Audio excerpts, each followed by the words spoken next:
보셔야 될 것 같습니다. 그 다음에 이제 중요한 거는 사실과 가치의 충돌의 문제입니다. 우리가 논의 과정에서 보면 어떤 문제는 사실과 관련된 문제고 어떤 문제는 가치와 관련된 문제인데 사실과 가치 문제가 서로 뒤엉켜가지고 자신의 가치를 사실인 것처럼 주장하기도 하는 경우가 많거든요. 그래서 이 사실이라고 하는 것은 어쨌든 불확실성이 어느 정도는 존재할 수밖에 없지만 객관적인 노력을 통해서 확인할 수 있는 부분이다 이렇게 볼 수 있고요. 가치라고 하는 것은 그 자체가 주관적인 것이거든요.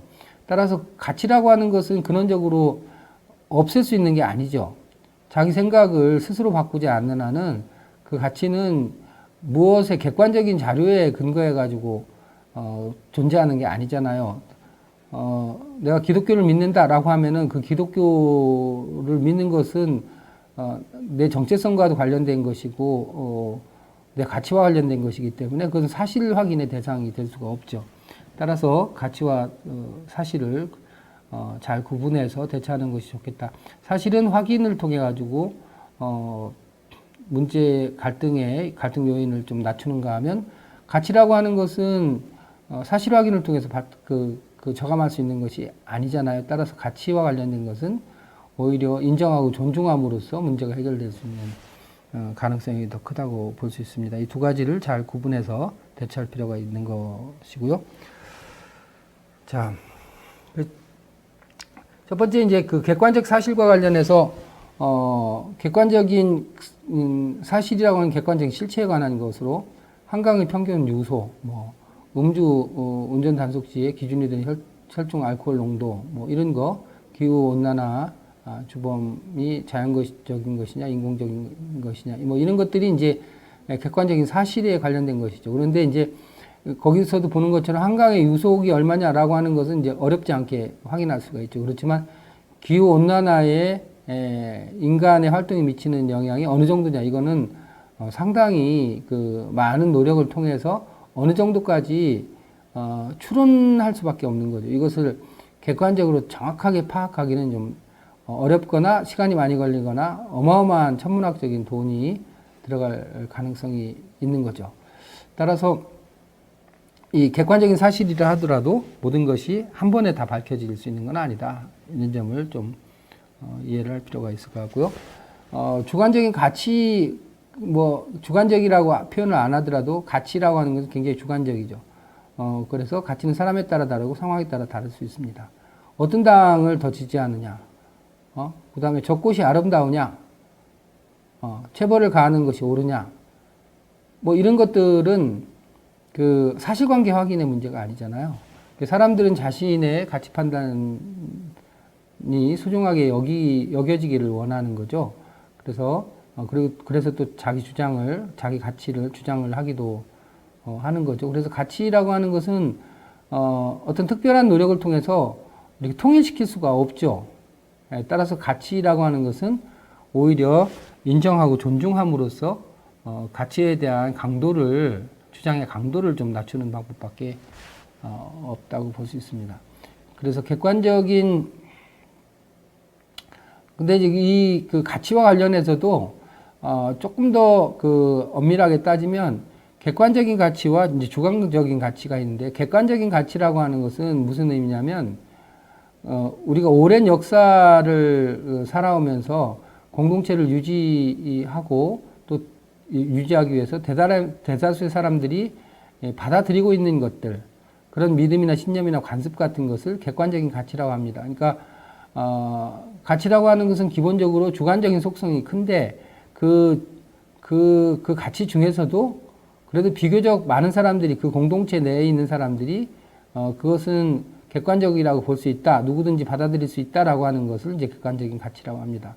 예를 들면 조선시대 같은 경우에는 효라고 하는 것이 가치의 핵심이었었잖아요. 그러면 이제 그 효라고 하는 것은 대체로 누구든지 당시 사회에서는 받아들이는 것이기 때문에 객관적인 가치라고 볼 수가 있죠. 거기 드는 것처럼 약속을 지켜야 된다든지 사람을 함부로 죽여서는 안 된다든지 이런 것이 이제 객관적인 가치에 해당하는 거죠. 물론 이 객관적인 가치도 시대적인 상황과 조건에 따라서 당연히 달라질 수 있겠죠. 네 번째 갈등에서 사실과 가치의 문제를 좀 정리해 보면 첫 번째는 이제 사실과 관련된 문제와 가치와 연관된 문제를 구분할 필요가 있습니다. 그리고 사실 관련 논의가 문제 해결에 도움이 되는지를 판단을 할 필요가 있고요. 그 다음에 가치와는 다르게 다른 사실 관련 문제는 입증을 통해서 갈등 해결에 기여할 수 있습니다. 그러니까 우리가 갈등을 일으키는 요인은 굉장히 다양한데 제 1장에서 배운 것처럼 그런데 이제 그 중요한 내용 중에 하나가 가치 갈등, 뭐 이해 갈등, 뭐 정체성 갈등, 또 관계 갈등, 뭐 여러 가지 얘기를 6가지를 말씀을 드렸었잖아요. 근데 그 가운데 이제 하나가 사실 관련된 갈등이란 말이에요. 사실 관련된 문제의 투명성을 더 높이면 높일수록 갈등 전체에서 차지하는 사실 관련 갈등의 무게는 그만큼 줄어들겠죠.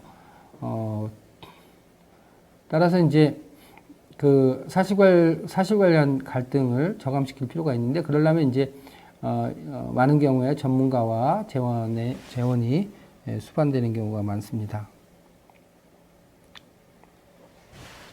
또 사실 관련해 가지고는 이게 중요한 게 이제 편견과 어떤 사실에 대한 편견과 선입관을 배제하는 것이 굉장히 중요합니다. 예를 들면 원전 지역 피폭량에 대해서 조사를 하는데 전문가가 기계를 들이밀기 전에 이미 머릿속으로 이 원전은 나쁜 거야 없어져야 되지라고 하는 선입관을 갖고 그 과학적인 연구를 진행한다면 편견에 빠지는 결과를 도출할 수가 있습니다. 따라서 그런 점에 대해서 좀 고민을 좀 할 필요가 있고요.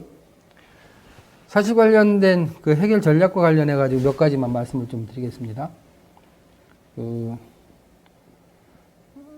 객관성과 공정성을 높일 수 있는 이제 방법을 찾아야 되죠. 그래서 앞에서는 공동조사, 조인트 팩트 파인딩 같은 것을 좋은 방법이라고 제안을 했고요.